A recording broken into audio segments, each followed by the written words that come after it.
The armed forces of Ukraine struck the Progress plant in the Tambov region. The General Staff confirmed the attack. The facility produces navigation and control systems for missiles, aircraft, and drones. After being hit by Ukrainian drones, a fire broke out on the plant's territory. And about the situation at the front, 263 combat engagements took place there over the past day. Specifically in the Lyman direction, Russian troops attacked defense force positions 14 times. Fighting took place near the settlements of Dibrova, Lyman, and in the areas of the settlements of Zarichne and Yampel. And now joining the broadcast is Mykola Velichko, an FPV operator of the Signum Battalion of the 59th Brigade of the Unmanned Systems Forces. Mr. Mykola, greetings to you. Greetings. So, before we talk about the events on the battlefield, specifically on your section of the front, let's immediately ask about the fundraiser.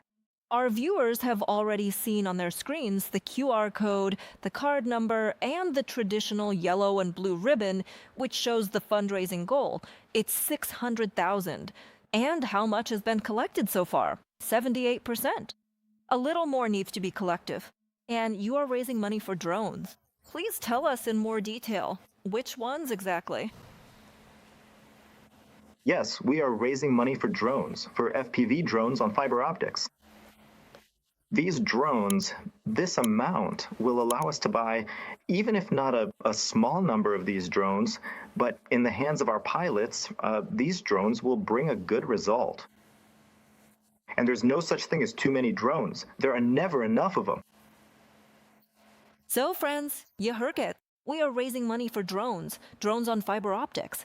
These are all the weapons that our armed forces need in order to hold back the enemy, deal them devastating blows, and move forward and liberate our territories. The fundraiser is important. There are no unimportant fundraisers. Friends, I ask everyone to join them. You see the card number, the QR code, whichever is more convenient for you, but please don't pass by, don't be indifferent, and support your own there on the front line. Mr. Mykola, about the situation at the front, specifically the Lyman direction, one of the hottest on the front right now, what is the situation there now, specifically with enemy drones?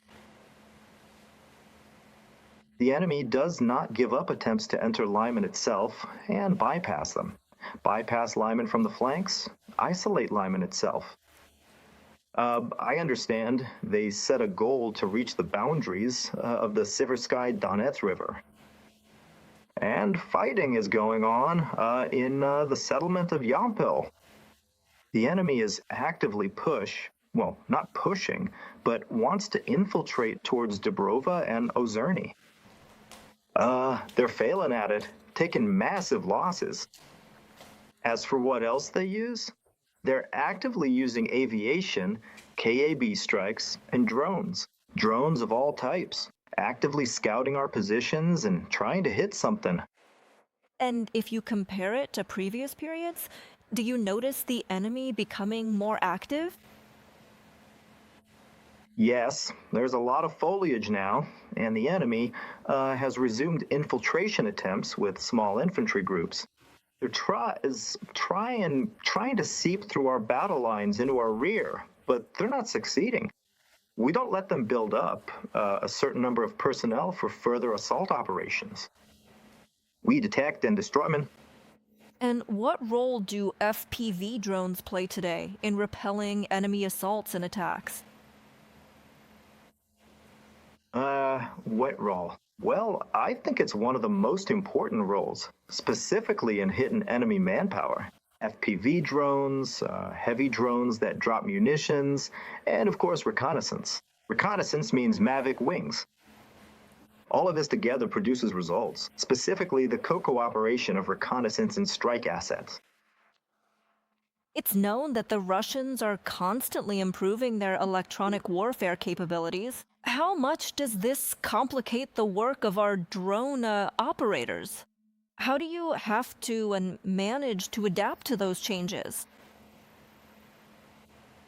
It gives, it makes its own adjustments to drone deployment tactics. Plus, it causes more headaches for the workshops that are looking for new solutions, some new frequencies. And for the pilot specifically, well, he just changes some drone deployment tactics to avoid the impact of EW.